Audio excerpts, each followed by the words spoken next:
I am Deepa. Welcome to my class. Today we are going to study about potential well. കഴിഞ്ഞ ക്ലാസ്സിൽ potential energy curve എന്താണെന്ന് clear ആയിട്ട് നമ്മൾ പറഞ്ഞതാണ്. ഈ ഒരു ടോപ്പിക്കിലും അതേ ഒരു ടോപ്പിക്കിൻ്റെ കുറച്ച് എക്സ്റ്റൻഷനാണ് പറയുന്നത്, ദാറ്റ് ഈസ് പൊട്ടൻഷ്യൽ വെൽ. ഇവിടെ എ ബി സി ഡി എന്നിങ്ങനെയുള്ള പോയിന്റ്സ് ഉണ്ട്. ഈ പോയിന്റ്സിൻ്റെ പ്രത്യേകതകൾ കൃത്യമായിട്ട് നമ്മൾ പറഞ്ഞിരുന്നു. എയും സിയും സ്റ്റേബിൾ ഈക്വിലിബ്രിയം പോയിന്റ്സ് ആണെന്ന് പറഞ്ഞിരുന്നു. സ്റ്റേബിൾ ഈക്വിലിബ്രിയം പോയിന്റ്സിൽ പൊട്ടൻഷ്യൽ എനർജി മിനിമം ആയിരിക്കും. എന്നാൽ ബി ഡി ഈ രണ്ട് പോയിന്റ്സും അൺസ്റ്റേബിൾ ഈക്വിലിബ്രിയം പോയിന്റ്സ് ആണ്.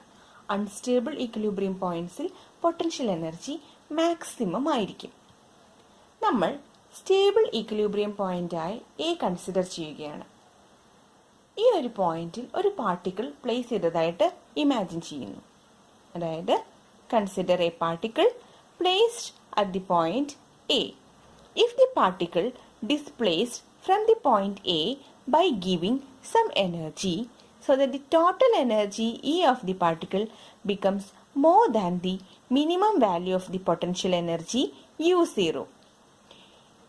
A എന്നുള്ള പോയിന്റിൽ വെച്ചിട്ടുള്ള പാർട്ടിക്കിളിന് മുകളിൽ ഒരു എനർജി പുറത്തു നിന്നും നമ്മൾ സപ്ലൈ ചെയ്ത് കഴിഞ്ഞാൽ അതിൻ്റെ മിനിമം ആയിട്ടുള്ള പൊട്ടൻഷ്യൽ എനർജി U0നേക്കാളും എനർജി അത് അറ്റൈൻ ചെയ്യുന്നത് കൊണ്ട് തന്നെ അതിനൊരു മൂവിങ് ടെൻഡൻസി ഉണ്ടാവും.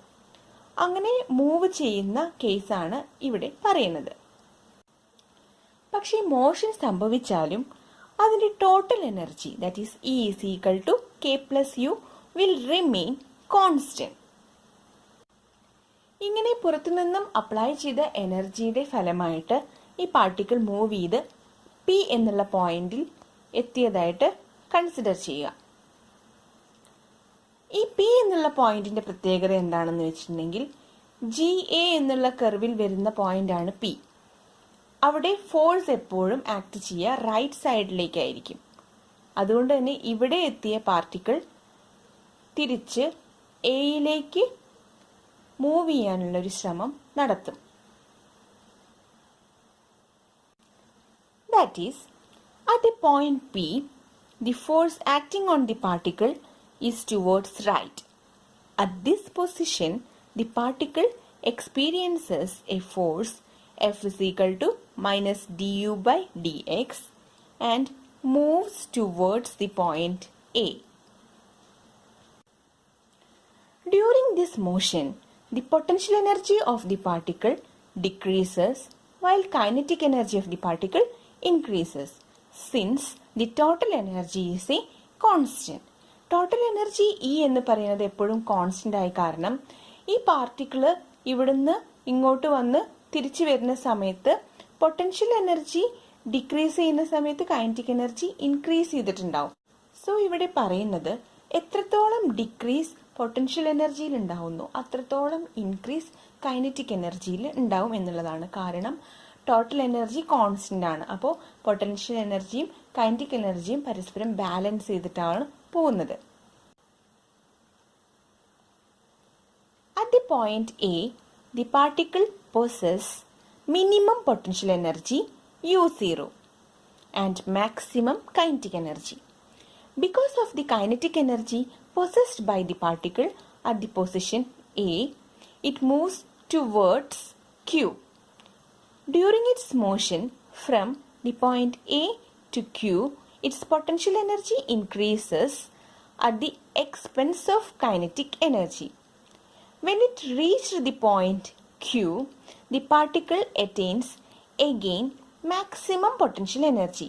Thereby, kinetic energy becomes zero. That is, the particle comes to rest. At this position, Q, particle experiences a force acting towards left. Hence, the particle returns to point A. ഇവിടെ പറഞ്ഞത് എന്താണെന്ന് വെച്ചിട്ടുണ്ടെങ്കിൽ നമ്മൾ ഒരു പാർട്ടിക്കിളിനെ consider ചെയ്ത് അതിന് energy കൊടുത്തിട്ട് പിയിലേക്ക് എത്തിച്ച് അവിടുന്ന് പിന്നെ തിരിച്ച് ഇങ്ങോട്ട് എയിലേക്ക് എത്തിയതായിട്ട് പറഞ്ഞു. അപ്പോൾ ഇങ്ങനെ തിരിച്ച് എയിലേക്ക് എത്തിയ സമയത്ത് അതിൻ്റെ പൊട്ടൻഷ്യൽ എനർജി നോക്കുമ്പോൾ മിനിമവും കൈനറ്റിക് എനർജി മാക്സിമവും ആയിരിക്കും. ഓക്കെ, അപ്പോൾ മാക്സിമം കൈനറ്റിക് എനർജി ഉള്ളത് കൊണ്ട് തന്നെ അത് തിരിച്ച് വീണ്ടും മൂവ് ചെയ്യും. അപ്പോൾ ഇവിടെ നിന്ന് ഇങ്ങോട്ട് റൈറ്റിലേക്കാണ് ഫോഴ്സ് ആക്ട് ചെയ്യപ്പെടുന്നത്. അപ്പോൾ ഇവിടെ എത്തിക്കഴിഞ്ഞാൽ പിന്നെ ഇങ്ങോട്ട് അത് മൂവ് ചെയ്യാനുള്ള ടെൻഡൻസി ഉണ്ടാവുക. അങ്ങനെ മൂവ് ചെയ്ത് ക്യൂവിലെത്തി കഴിയുമ്പോൾ അത് വീണ്ടും അതിൻ്റെ പൊട്ടൻഷ്യൽ എനർജി മാക്സിമവും കൈനറ്റിക് എനർജി മിനിമവുമായി.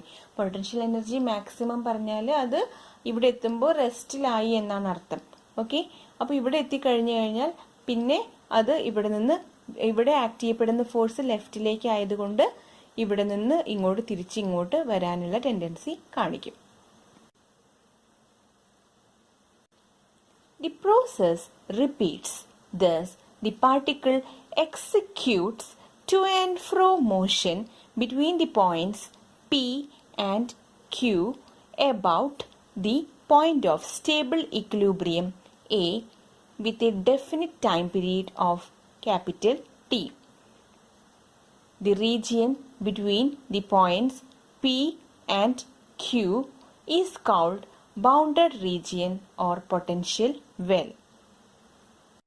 അതായത് ഈ ഒരു പ്രോസസ്സ് ഇങ്ങനെ റിപ്പീറ്റ് ചെയ്തുകൊണ്ടിരിക്കും. അതായത് ഇവിടെ പാർട്ടിക്കിൾ വെച്ചു, അതിന് എനർജി കൊടുത്തു, അത് പിയിലെത്തിക്കഴിയുമ്പോൾ മാക്സിമം പൊട്ടൻഷ്യൽ എനർജി അറ്റൈൻ ചെയ്യും, മിനിമം കൈനറ്റിക് എനർജി അറ്റൈൻ ചെയ്യുകയും ചെയ്താൽ തിരിച്ച് ഇങ്ങോട്ട് വന്നു, പിന്നെ ഇവിടെ ക്യൂവിലേക്ക് എത്തി, ക്യൂവിന്ന് വീണ്ടും ഇങ്ങോട്ട് വന്നു. അങ്ങനെ ഈ ഒരു പ്രോസസ്സ് ഇങ്ങനെ റിപ്പീറ്റ് ചെയ്യും. അപ്പോൾ ഈ പി ആൻഡ് ക്യൂവിൻ്റെ ഇടയിലായിട്ട് ഈ പാർട്ടിക്കിള് ഒരു ടു ആൻഡ് ഫ്രോ മോഷൻ നടത്തുന്നതായിട്ട് നമുക്ക് കാണാനായിട്ട് സാധിക്കും. അങ്ങനെ ഈ പി ആൻഡ് ക്യൂവിൻ്റെ ഇടയിലുള്ള ഈ ഒരു റീജിയനെയാണ് നമ്മൾ പൊട്ടൻഷ്യൽ വെൽ അല്ലെങ്കിൽ ബൗണ്ടഡ് റീജിയൻ എന്ന് പറയുന്നത്.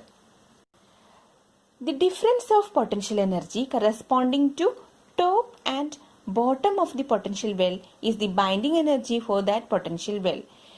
If the energy given to the particle is less than the binding energy of the potential well, it executes oscillatory motion about the point of stable equilibrium, which is of the great interest in physics.